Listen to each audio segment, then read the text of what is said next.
Praise the Lord. கர்த்தருக்கு ஸ்தோத்திரம். இன்று கர்த்தர் நம்மோடு பேச விரும்புகிற வார்த்தை, கர்த்தருடைய நாமத்தை பிரஸ்தாபப்படுத்துங்கள். கர்த்தர் நாமத்தை பிரஸ்தாபப்படுத்துனா எல்லாவற்றையும் கர்த்தர் நாமத்தை மகிமைப்படுத்தி அவர் நாமத்தை உயர்த்தி அவர் நாமத்தை முதலிடத்தில் கொடுக்கும்போது கர்த்தர் நம்மளை ஆசீர்வதிக்க தேவனா இருக்கிறார். வசனம் என்ன சொல்லுதுன்னா, நான் என் நாமத்தை பிரஸ்தாபப்படுத்தும் எந்த ஸ்தானத்திலும் உன்னிடத்தில் வந்து உன்னை ஆசீர்வதிப்பேன்.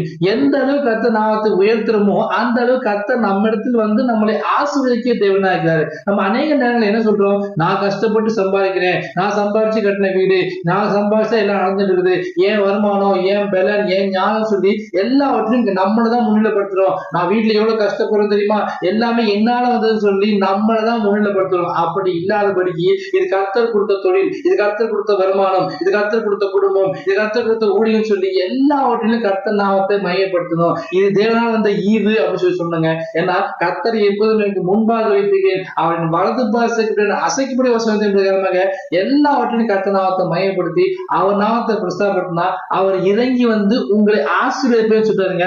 ஆசீர்வாதத்தின் வாய்க்கா திருப்பி உங்களை மாற்றி என்ன பண்ணுவாராம், நான் என் நாமத்தை பிரஸ்தாபப்படுத்தி எந்த ஸ்தானத்திலும் எவ்வளவு முக்கியமான இடமா இருந்தாலும் பரவாயில்ல, நீங்க தொழில் செய்யற இடம், பிசினஸ் பண்ற இடம், வேலை செய்யற இடம், ஊழியம், எல்லா இடத்துலயும் அந்த ஸ்தானத்துல வந்து நம்ம கிட்ட வந்து நம்மளை ஆசீர்வதிப்பேன்னு சொல்றாருங்க. கர்த்தருடைய ஆசீர்வாதமே ஐஸ்வர்யத்திலும் அவருடைய வேலை கூட்ட ஆசீர்வாதத்தின் பிரகாரமாக இடம் கொள்ளாமல் போக மட்டும் கர்த்தர் ஆசீர்வதிக்க தயாரா இருக்காரு. ஒரே விஷயம், கர்த்தர் நாமத்தை மையப்படுத்தணும். எல்லா இடத்துலயும், போற இடம், தொழில் செய்யற இடம், குடும்பத்துல எல்லா இடத்துலயும் இது கர்த்தர் கொடுத்த ஆசீர்வாதம், கர்த்தருடைய கிருபையா சந்தோஷமா இருக்கேன், கர்த்தர் கொடுத்த ஆரோக்கியம் தான் நல்லா இருக்குன்னு சொல்லி எல்லாவற்றையும் கர்த்தர் நாமத்தை மையப்படுத்தி அவர் நாமத்தை உயர்த்தி அவர் நாமத்தை பிரஸ்தாபப்படுத்துங்க. அவர் இறங்கி வந்து நிச்சயமா எங்களை ஆசீர்வதிப்பார். இயேசு கிறிஸ்து நாமத்தை பிரஸ்தாபப்படுத்துங்க. அவர் வந்து ஆசீர்வாதத்தை பெற்றுக் கொள்வோம். ஆமென். God bless you.